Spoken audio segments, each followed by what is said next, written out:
മതപരിവർത്തനം ചെയ്ത യുവതിയുടെ വിവാഹം ഹൈക്കോടതി റദ്ദാക്കി. വിവാഹത്തിന് മാതാപിതാക്കളുടെ പങ്കാളിത്തമില്ലെന്നും അതിനാൽ വിവാഹം സാധുവല്ലാത്തതും നിലനിൽക്കാത്തതുമാണെന്നും വിലയിരുത്തിയാണ് ഡിവിഷൻ ബെഞ്ചിന്റെ ഉത്തരവ്.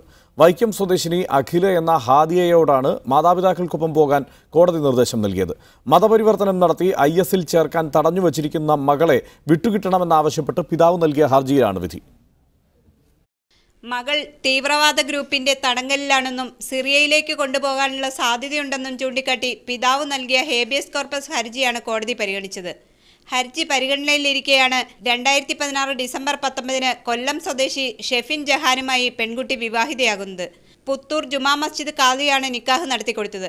താൻ ഇസ്ലാം മതത്തിൽ ആകൃഷ്ടയായി വീട് വിട്ടിറങ്ങിയതാണെന്നും തന്നെ ആരും നിർബന്ധിച്ച് മതം മാറ്റിയിട്ടില്ലെന്നും ഹർജി പരിഗണിക്കവേ പെൺകുട്ടി കോടതിയെ അറിയിച്ചിരുന്നു. എന്നാൽ വിവാഹത്തിന് മാതാപിതാക്കളുടെ പങ്കാളിത്തമില്ലെന്നും വിവാഹത്തിന് നേതൃത്വം നൽകിയത് മറ്റു ചിലരാണെന്നും കോടതി ചൂണ്ടിക്കാട്ടി. പിതാവ് പെരിന്തൽമണ്ണ, ചെർപ്പളശ്ശേരി പോലീസ് സ്റ്റേഷനുകളിൽ നൽകിയിട്ടുള്ള പരാതി സംബന്ധിച്ച അന്വേഷണം ഏറ്റെടുക്കണമെന്ന് കോടതി DGPക്ക് നിർദ്ദേശം നൽകി.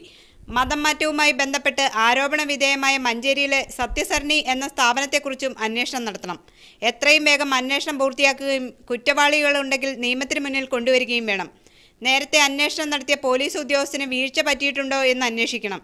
വീഴ്ച സംഭവിച്ചിട്ടുണ്ടെങ്കിൽ വകുപ്പുതല നടപടിയെടുക്കണമെന്നും വിധിയിൽ പറയുന്നു. ഷബ്ന സിയാദ്, മീഡിയ 1, കൊച്ചി.